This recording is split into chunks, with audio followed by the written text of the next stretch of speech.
우리 옆 사람과 인사합시다. 예수님의 이름으로 사랑하고 축복합니다. 예수님의 이름으로 사랑하고 축복합니다. 여러분, 지금 우리가 살고 있는 이 환경이 예수님께서 성경에서 우리에게 예고했던 종말의 때와 같지 않습니까? 지금 저 우크라이나와 러시아의 전쟁이 점점 더 잔인해지고 흉폭해지고 또 확전되어지고 있어요. 우리나라에서 전쟁이 일어나지 않은 것이 아직은 다행이지만 그 전쟁의 여파는 지금 저와 여러분에게도 이미 밀려와 있어요.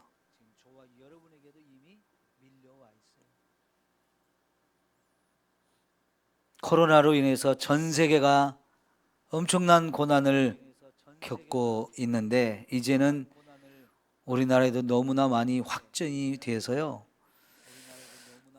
안 걸린 사람이 더 이상한 것 같아요. 그나마 여러분이 안 걸렸고 또 걸렸다가 낫고 해서 함께 예배 드릴 수 있는 거 다행이고 감사한 일이죠. 또 언제 또 걸릴지 몰라요. 누구를 통해서 언제 어디서 걸릴지 아무도 예측할 수가 없어서 이번 한 주를 또 보내다가 무슨 일이 있을지 진짜 알 수가 없는 상황입니다. 이미 많은 사람이 이 병에 걸려서 죽기도 했고요. 엄청 고생도 하고 있고 지금도 여전히 이것에 사로잡혀서 고통 중에 있는 분들도 있습니다. 강원도와 경상북도 엄청난 또 산불이 일어나서 많은 사람들이 집을 잃고 지금 어려움을 겪고 있는데 이런 것들이 막 지금 동시다발적으로 이렇게 일어나니까 아주 흉흉해요. 꼭 성경에서 말씀하신 종말의 때의 현상들이 그대로 지금 우리 가운데 진행되고 있기에 여러분 지금이 확실히 종말이다 라는 생각을 가지고 더 제대로 신앙생활을 하도록 힘쓰시기를 축원합니다. 이 빌립보서 1장 27절부터 사도 바울이 구체적으로 빌립보 교회 성도들에게 권면을 세 가지를 하고 있는데 첫 번째가 복음 안에서 하나가 되라는 거였고요. 두 번째가 오늘 말씀 예수 그리스도의 마음을 품고 살아야 된다 하는 거였고요. 세 번째는 이제 매일매일 우리가 살아가면서 예수님이 우리에게 주신 구원 그걸 잃어버리지 말고 계속 이루어 가라고 권면을 하거든요.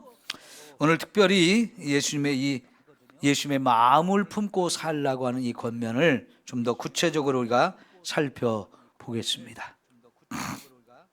여러분 믿지 않는 사람들, 예수님을 믿지 않는 사람들 가운데도요, 예수님을 정말 존경할 만한 분이라고 생각하면서 예수님을 배우고 본받으려고 노력하는 사람들이 적지 않아요. 반면에 이 시대에 예수 믿는 사람들은 한 2000년 역사 가운데서 수많은 예수 믿는 사람들이 있었다고 하면 지금 이 시대에 예수 믿는 사람들이 제일로 예수님을 안 닮은 사람 같아요. 여러분 보기에는 안 그래요? 아니 예수님을 닮는 데는 관심도 없고 노력도 하지 않아요. 그저 매일매일 뭘 먹을까 뭘 마실까 하면서 너무 세속적이고 이기적이고 내 현실의 문제만 아주 집착하며 사느라고 예수님이 어떻게 사셨는지 그 예수님의 아름다우심을 본받고 닮으려고 하는 노력을 이미 다 관심도 없고 포기해버린 사람 같아요. 여러분 예수님께서 12명의 제자를 선택해서 부르시면서 나를 따라오라 라고 말씀을 하셨는데 이거는 예수님이 살고 있는 그 자기의 삶 속으로 제자들을 불러들인 거예요. 그래서 그 제자들과 함께 먹고 자고 매일매일 같이 생활하면서 자신이 살고 있는 걸 보여주고 자신이 사는 걸 배우라는 거였어요. 함께 살면 모든 것이 다 드러나잖아요. 어떤 것도 숨길 수가 없게 돼요. 그래서 그 예수님과 함께 살면서 예수님의 삶을 배우라고 하는 건데, 예수님의 삶은 예수님의 가르침이 그대로 녹아져 있는 삶이에요. 예수님의 인격에 그대로 녹아져 있는 삶이에요. 그러니까 예수님의 인격, 예수님의 삶, 예수님의 가르침, 이게 따로따로 노는 게 아니고 온전히 예수님의 삶 속에 이것이 다 녹아들어져 있는, 하나가 되어 있는 삶이라고 볼 수가 있는데, 그 삶의 현장으로 제자들을 불러서 나를 따르라고 하면서 함께 살면서 그 삶을 보여주고 배우라고 하신 거지요. 사도 바울은 오늘 말씀에서 너희 안에 이 마음을 품으라, 곧 예수 그리스도의 마음이니 하면서 예수님의 마음을 품으라고 했는데, 그게 바로 예수님을 배우고 본받아서 예수님처럼 살라고 하는 말씀인 줄 믿습니다. 마태복음 11장에 보면 예수님이 나는 마음이 온유하고 겸손하다, 내게 와서 나를 배우라라고 자신의 마음이 온유하고 겸손하다고 말씀하고 있어요. 근데 사도 바울은 오늘 그 예수님의 마음을 품으라고 하면서 예수님의 마음이 구체적으로 뭔지 우리에게 가르쳐 주는데요, 4개의 단어로 딱 압축하면 비우고, 낮아지고, 섬기고, 복종하라는 거예요. 한번 따라 합시다. 비우고, 낮아지고, 섬기고, 복종하라. 이 4개의 단어를 여러분 꼭 기억하십시오. 이게 예수님의 마음이고 나도 이 마음을 가져야 하는 건데요. 자, 비우심이 뭔 뜻이냐? 하나님이 사람이 되었다는 뜻이에요. 하나님하고 사람하고 완전히 본질적으로 다르잖아요. 그 하나님이 사람이 되셨다는 것은 자기를 완전히 비우고 자기를 완전히 낮추셨기 때문에 가능한 일이었어요.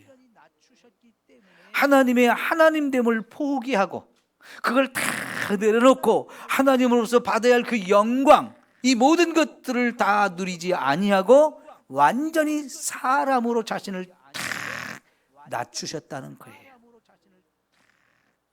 여러분 혹시 뉴스를 보셨는지 모르겠고요, 보셨다고 해도 뭐 대수롭지 않게 넘겼을 것 같은 가능성이 많은데, 올 겨울에 꿀벌들이 다 엄청나게 죽었다는 뉴스를 보셨습니까? 여러분은 그 뉴스를 들으실 때 어떤 마음이었어요? 꿀벌을 키우는 사람 입장이라면요, 완전히 이제 망한 거예요. 거의 90% 이상이 죽었대요. 그러면 나머지 10%도 그냥 자연적으로 죽는데요. 그러니까 완전히 꿀벌들이 다 죽은 거예요. 저 제주도부터 시작해가지고 우리나라 전역에 꿀벌들이 엄청나게 죽었는데, 이게 우리나라만 그런 게 아니고 일본까지 그렇게 됐대요. 여러분, 이 문제가 단순히 양봉업자들이 망하고 우리가 먹을 꿀이 없어서 이제 엄청나게 꿀값이 올라가겠구나, 이 문제만으로 끝나는 게 아니에요. 이거는 당장 올해부터 우리나라의 농사에 적게 잡으면 40%, 많게 잡으면 60% 정도가 큰 피해를 입는다는 거예요. 거둘 것이 없어지게 될 가능성이 많다는 거예요. 잘 들으셔야 돼요. 그렇다고 해서 아이고 농산물가 엄청나게 올라가겠구나, 미리 사둬야지, 너무 그러지 마시고요. 이게 우리에게 엄청난 교훈을 주는 거예요. 꿀벌들이 살 수 없는 환경이라면 그거는 저와 여러분에게도 마찬가지예요. 꿀벌만 죽은 게 아니고요. 이미 저와 여러분이 환경을 너무나 파괴시켰기 때문에 수많은 생명체들이 멸종을 당했고요. 지금 코로나도 결국은 저와 여러분이 이렇게 환경을 파괴시켰고 그로 인해서 피해를 입고 있는 거예요. 우리가 사는 게 이제 힘들어진 거예요. 이 꿀벌은 그 하나의 단적인 예가 되는 거예요. 왜 이렇게 꿀벌들이 다 죽거나 어디 도망가서 어디 숨어 있거나 그럴까요?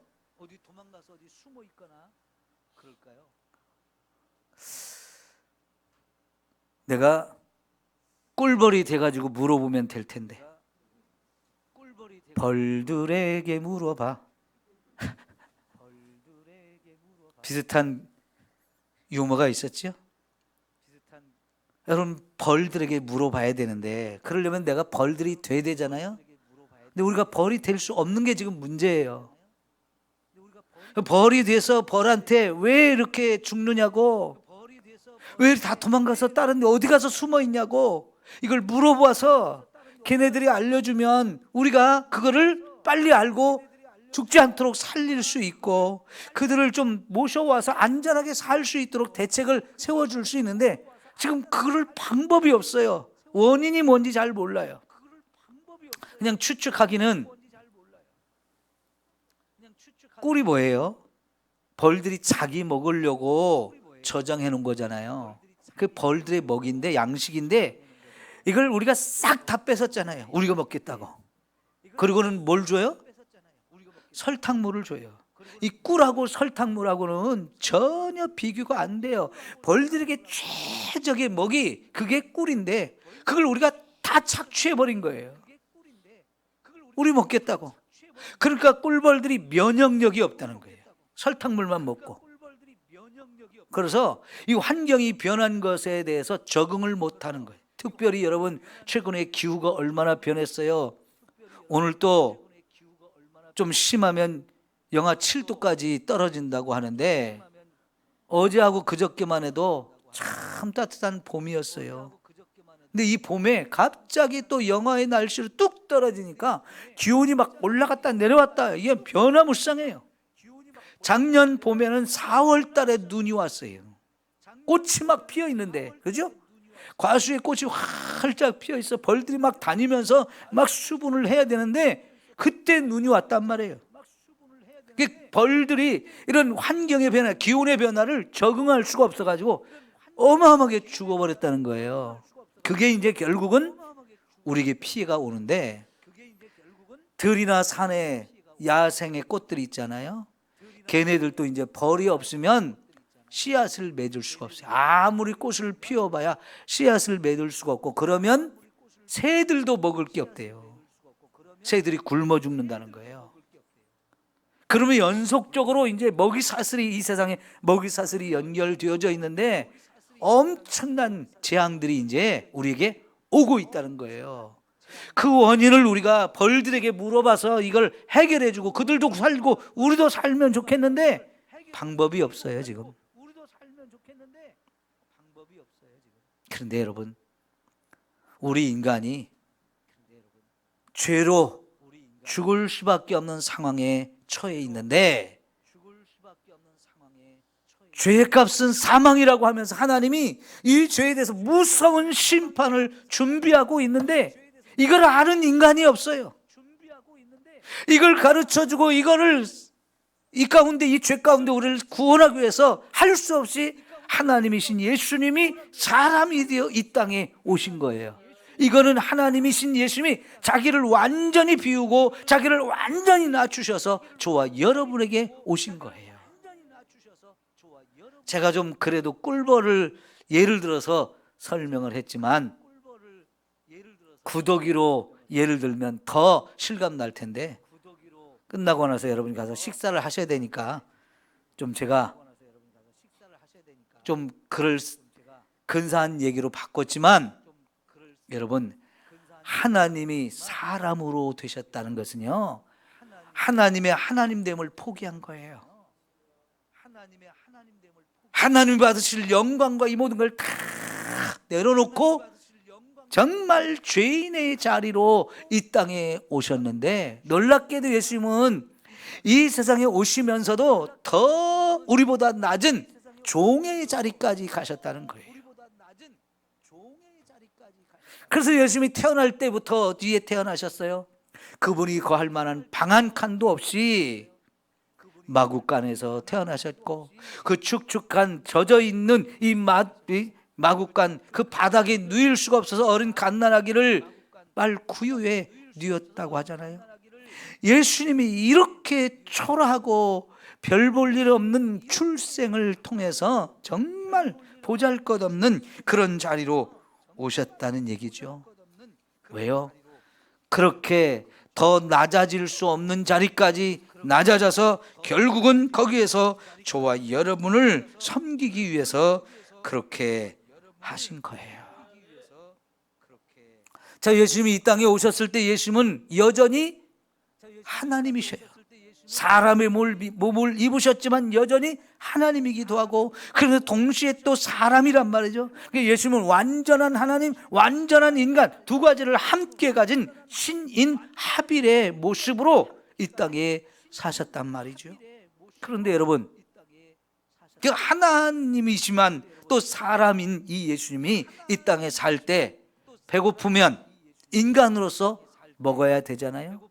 근데 40일을 금식했어요. 너무너무 배가 고픕니다. 근데 마귀가 달려와가지고 이 돌을 가지고 떡을 좀 만들어 먹어봐라, 이렇게 유혹했는데, 그거는요, 우리는 인간으로서는 돌을 가지고 떡을 만들 수 없어요. 그러나 하나님의 아들로서는 얼마든지 돌을 떡으로 만들어 먹을 수 있거든요. 그러니까 마귀가 네가 정말 하나님의 아들이라면 하면서 돌을 가지고 떡을 만들어 먹어봐라 라고 요구했는데요, 그게 하나님의 아들의 능력을 사용해서 너의 배고픔을 면해보라는 거였거든요. 그런데 예수님이 이 땅에 오셨을 때는 그 하나님의 하나님됨을 다 비우셨기 때문에, 그 여전히 하나님이며 여전히 능력을 가지신 분이지만 그 능력을 자기 자신을 위해서는 사용하지 않았어요. 오직 그 능력을 우리를 구원하는 일에만 사용하셨어요. 우리들의 질병을 치유해 주시고, 귀신을 쫓아내 주시고, 우리를 어렵게 하는 그 환경의 무서움들을 잠잠하게 만들면서 저와 여러분의 배고픔을 해결해 주면서 오직 우리의 구원을 위해서만 그 하나님의 능력을 사용하셨지, 자기 자신을 위해서는 사용하지 않았어요. 왜? 그게 하나님의 하나님됨을 비운 거예요. 십자가에 못이 박혔습니다. 너무너무 인간의 몸으로서 그 고통을 견뎌야 되니까 너무 고통스러운 거예요. 사람들이 예수님 앞에 와서 막 조롱하고 놀리고 무시하고 수치스럽게 합니다. 그러면서 뭐라고 합니까? 네가 정말 하나님의 아들 맞아? 네가 정말 우리를 구원하는 메시아 맞아? 그러면 증명해봐. 지금 목 박혀 있는 그 십자가에서 내려와가지고 너를 이렇게 욕되게 만들고 고통을 주고 죽이려고 하는 사람들 한번 벌을 줘봐라. 그러면 네가 정말 하나님의 아들이고 우리를 구원하러 온 메시아인 걸 믿겠다. 그런데 여러분, 그 엄청난 고난을 참으면서도 예수님이 자신의 능력을 사용하지 않아요. 그리고는 십자가에 죽는 길을 선택해요. 왜? 그래야 우리를 구원할 수 있으니까요. 자기가 죽어야만 우리를 구원할 수 있기 때문에 그 하나님의 아들됨의 그 능력, 이런 걸 다 비우고 내려놓으셨어요. 그 자신을 위해서는 한 번도 그것을 사용하지 않으신 거지요. 그분이 이 땅에 계실 때는 종의 자리까지 낮아졌다는 거예요. 왜요? 죄인된 저와 여러분을 섬기려고요. 상상해 보십시오. 하나님의 아들이 죄인의 종이 되어서 그 종의 자리에서 이 죄인들을 섬긴다고요? 이게 말이 됩니까? 그런데 실제로 예수님은 그 일을 하셨어요. 저와 여러분이 이 땅에 살 때 어떻게 삽니까? 남들보다 더 높아지려고 하죠. 그래서 그 자리에서 다른 사람들의 섬김을 받고 높임을 받으려고 하잖아요. 거기서 더 많이 가지고 더 많이 누리려고 하는 게 우리들의 삶인데, 어쩌면 예수님은 우리와는 전혀 다른 삶을 이렇게 사셨을까요? 근데 그 예수님의 모습을 저와 여러분이 본받고 그 마음을 가지고 살라고 말씀하셔요. 예수님의 이 섬김을 가장 극적으로 보여준 사건이 뭡니까? 마가의 다락방에서 제자들 발 앞에 무릎을 꿇고 예수님이 제자들의 그 냄새나는 발을 씻겨준 거잖아요. 스승으로서 제자들의 발을 씻긴다는 것, 그 당시 상상할 수 없는 일이었어요. 근데 예수님은 의도적으로 그 일을 하시면서 내가 이렇게 너희들을 섬기는 것처럼 너희도 섬겨라. 그 자리에 오기까지 예수님의 제자들은 어땠습니까? 예수님이 지금 십자가에 못 박아 죽음을 당하려고 예루살렘을 오면서 제자들과 함께 왔는데, 그 길에서 제자들은 계속 무슨 생각을 했어요? 우리 가운데 누가 더 크지? 이제 예루살렘에 올라가면 예수님이 엄청난 일을 할 것이고, 우리 그러면 그때 엄청난 부귀 영화를 누릴 건데 누가 더 높은 자리를 차지할 거냐, 거기에만 관심을 가지고 계속 그것 때문에 다투었잖아요.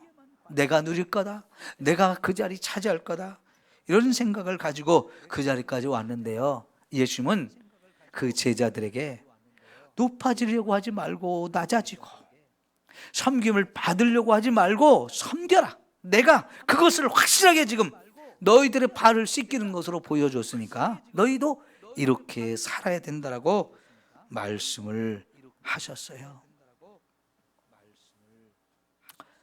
여러분, 하늘에서 하나님 아버지와 예수님이 서로 대화를 주고받으시면서 이 땅에 죄로 죽어가고 있는 이 인간들을 살려야 되겠다. 근데 살리려면 이 죄의 싹은 사망인데, 그냥 내버려두면 이 죄 때문에 다 죽을 수밖에 없고 하나님의 무서운 심판이 이제 준비되어져 있는데, 내버려두면 다 죽는데 이거 어떻게 하지? 그때 예수님이 내가 가서 저 죄인들의 죄를 짊어지고 내가 저들을 위해서 대신 죽겠습니다, 자원하셨어요. 그게 사실은 하나님이 원하는 일이고 뜻이었기 때문에 그 하나님의 뜻을 예수님이 이루려고 내가 가겠습니다 하고 자원하셨어요. 그래서 그 하나님이신 예수님이 사람의 몸을 입고 이 땅에 오신 것 자체가 비우고 순종하는 거였어요. 하나님의 뜻을 이루는 일에 자신을 드리면서 순종하는 거였어요. 그리고는 이 땅에 오셔서 실제로 우리에게 우리가 지금 어떤 상황에 있는지를 가르쳐 주셔요. 너희들은 죄 가운데 빠져 있다. 그 죄로 인해서 너희는 죽을 수밖에 없다. 너희들을 위해서 내가 대신 죽어가지고 너희들을 구원하는 길을 내가 말드릴 것이다. 나를 믿어라. 그러면서 이제 진짜 십자가에서 죽으셨는데요, 아까도 말씀드렸지만 하나님이라면 죽는 게 가능한 일입니까? 하나님은 죽을 수 없는 존재예요. 근데 그 하나님이 죽으셨어요.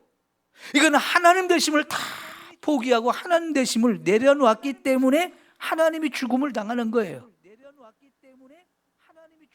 하나님은 영원히 사시는 분이라고 그랬어요. 죽음이 없는 분인데, 그런데 죽음을 스스로가 취하셨거든요. 근데 이건 하나님의 하나님됨을 포기하고 내려놓고 비웠기 때문에 가능한 거였고요. 인간으로서 그 십자가의 죽음을 당한다는 것은 가장 수치스럽고 너무나 모욕적이고 가장 끔찍한 고통이기 때문에 인간으로서는 견딜 수 없는 그런 고통이에요. 그런데 그거를 순종하셨단 말이죠.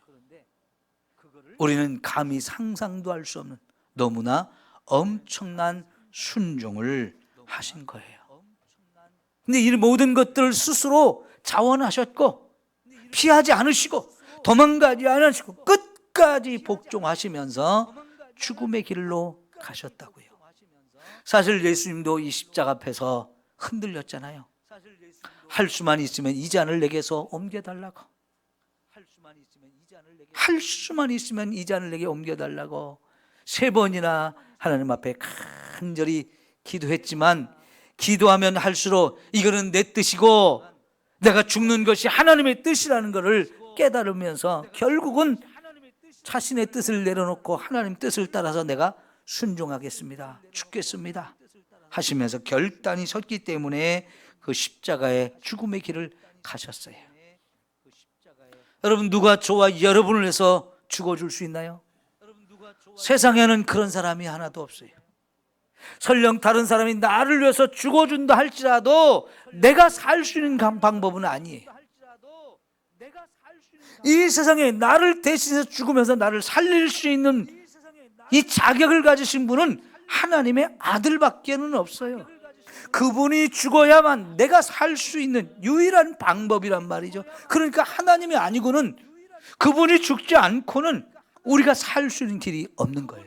그래서 예수님이 내가 죽겠다고, 그래서 저들을 죄 가운데서 살리겠다고 하시면서 예수님이 죽음의 길을 선택하시고 그 길을 순종하셨어요. 이제 예수님이 죽음으로 저와 여러분을 구원할 길이 활짝 열린 거지요. 이게 예수님의 마음이고, 예수님께서 이렇게 자신의 마음이 온유하고 겸손하다고 하셨는데 그게 뭔지를 이렇게 구체적으로 보여주셨습니다. 여러분, 예수님의 마음 정리하면 비우고 낮아지고 섬기고 복종하는 거였죠. 오늘 설교 여기서 끝나면 됩니까? 안 됩니까? 그러면 안 되죠. 그 다음에 뭐가 있어야 돼요? 정말 그 예수님의 마음을 나도 품고 예수님처럼 내가 살아야 된다. 그렇게 살기 위해서 노력해야 된다는 거지요. 거기까지 이제 우리가 가야 되는데요. 여러분, 예를 들어서 우리가 우리 자신을 낮춘다고 할 때, 내가 낮추면 개가 되는 겁니까? 돼지가 되는 겁니까? 아니죠? 내가 아무리 나 자신을 낮추어도 여전히 나는 사람이에요. 예수님은 하나님이 된 것을 포기하고 사람이 되어지도록 낮추셨는데, 우리들은요, 내가 아무리 낮춘다고 해서 꿀벌이 될 수 있는 것도 아니고요, 개나 돼지가 될 수 있는 것도 아니에요. 아무리 내가 나를 낮춰도 여전히 나는 사람이에요. 그러니까 다시 말하면 나를 낮추는 거 두려워할 거 없다는 얘기예요. 낮춰봐야 사람이니까.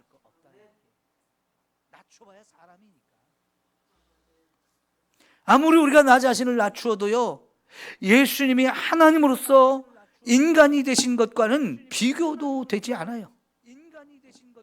우리가 예수님의 그 마음을 본받아서 예수님처럼 살려고 아무리 노력하고 힘써도 예수님의 그 반의 반도 따라가지 못할 거예요.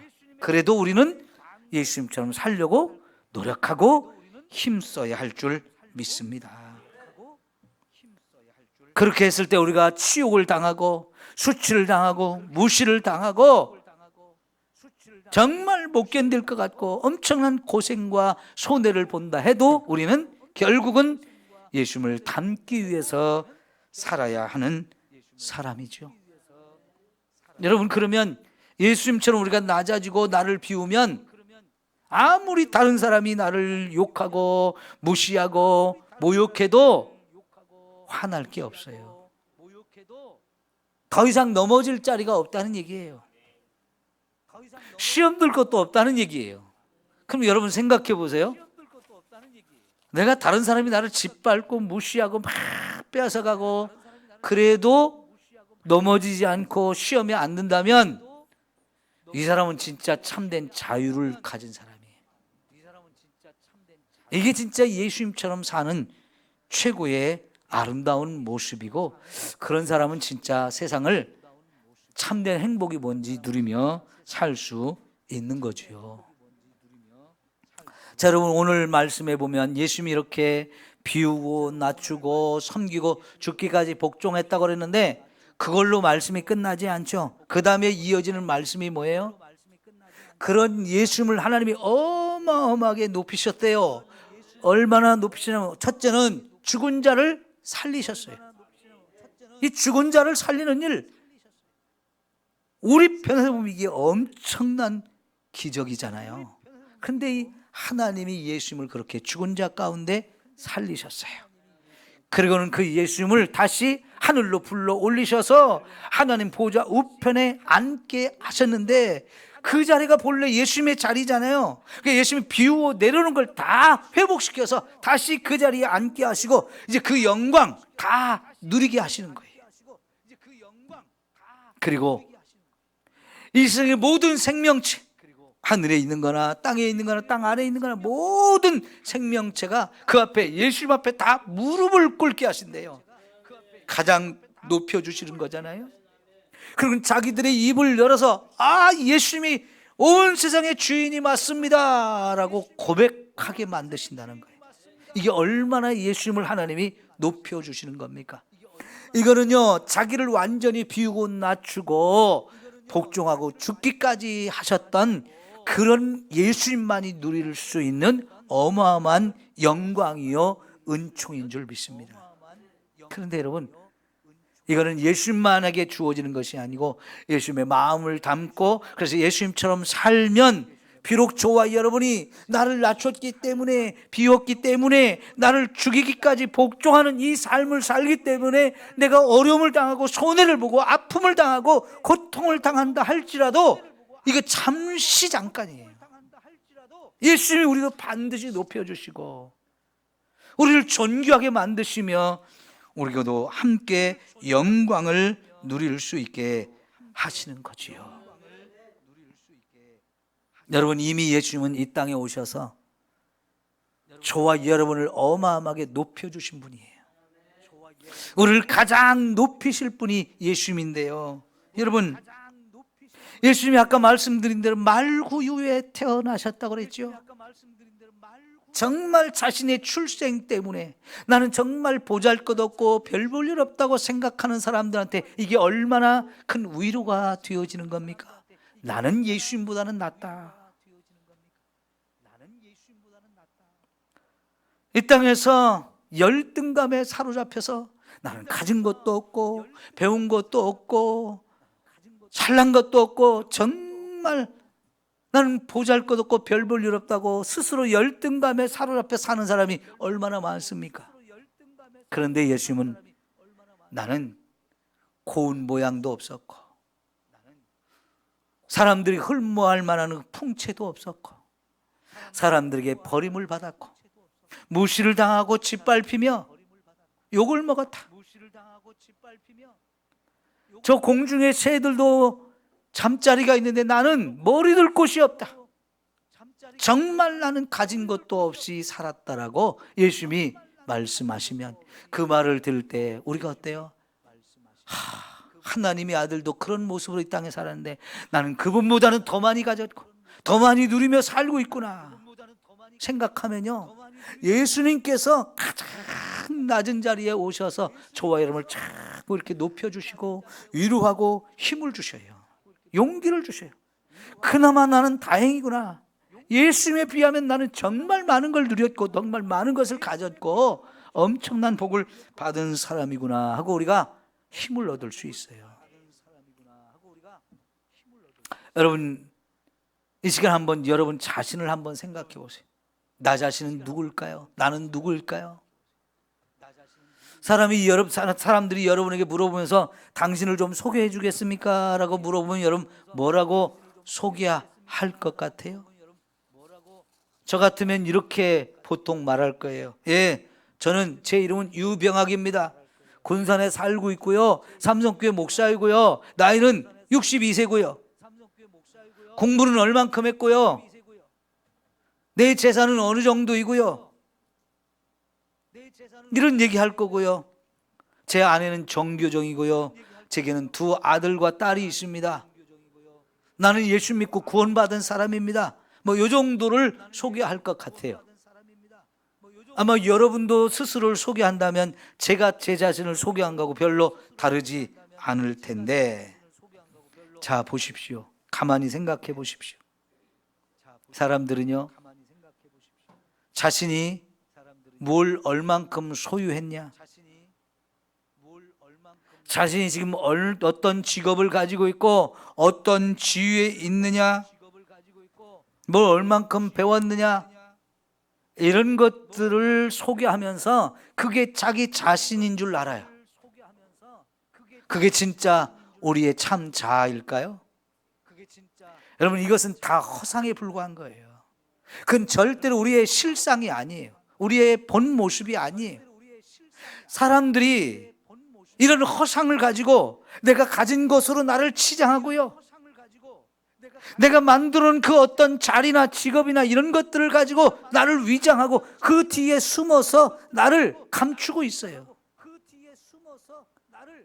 한번 훅 불기만 해도 다 사라질 것들인데 그것이 자기 자신인 줄 알고 있어요. 그래서 내 주변에 있는 모든 사람을 다 이겨서라도 나는 더 높아져야 되고 거기서 마음껏 누리며 과시하며 사람들이 인정을 받아야 진짜 내가 잘난 것처럼 착각을 하지 않습니까? 여러분, 우리 자신을 비운다는 것은 이런 허상들, 껍데기들을 다 벗어버리는 거예요. 이런 걸 비우는 거예요. 그래야 나의 참 모습이 나와요. 우크라이나가 아니고 지금 이 땅에 전쟁이 일어났다면 저와 여러분 얼마나 두려울까요? 여러분, 이 코로나 상황 속에서 이제 이렇게 많이 확진자들이 나오는 상황 속에서 많은 사람들이 두려워합니다. 이게 우리들의 본 모습이에요. 보잘것없어요. 나약해요. 힘이 없어요. 그 작은 눈에도 보이지 않는 바이러스에 속수무책인 게 우리들이에요. 대책이 없잖아요.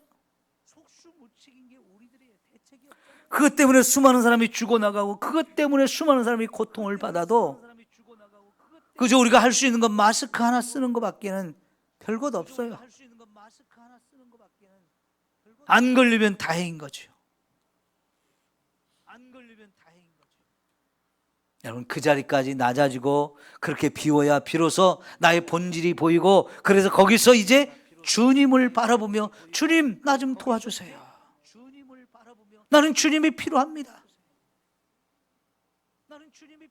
그러면서 이제 나도 주님을 닮고 주님처럼 살아야지, 주님의 마음을 품어야지, 이게 되어진다는 말씀이에요. 이런 비움의 생각을 가지면서도 또 참 인간이 얼마나 어리석은지요. 계산을 해요. 속에서 내가 이걸 비우면 하나님이 더 좋은 거 주시겠지, 내가 이거 내려오면 하나님이 더 많은 거 채워주시겠지, 이런 계산을 하는 우리들인데 그것까지도 내려놔야 돼요. 여러분, 그러니까 결국 우리 자신은 비운다, 낮춘다, 죽기까지 복종한다, 이게 결코 쉬운 일은 아닙니다. 그러나 우리 예수님을 믿고 구원받은 저와 여러분은 이 예수님을 더 닮기 위해서 노력하지 않으면 안 되는 사람들이에요. 반드시 예수님을 닮고 예수님처럼 살려고 노력해야 합니다. 실제로 지금까지 우리가 살아오면서 우리 얼마나 내 자신을 비우고 낮추면서 살아왔을까요?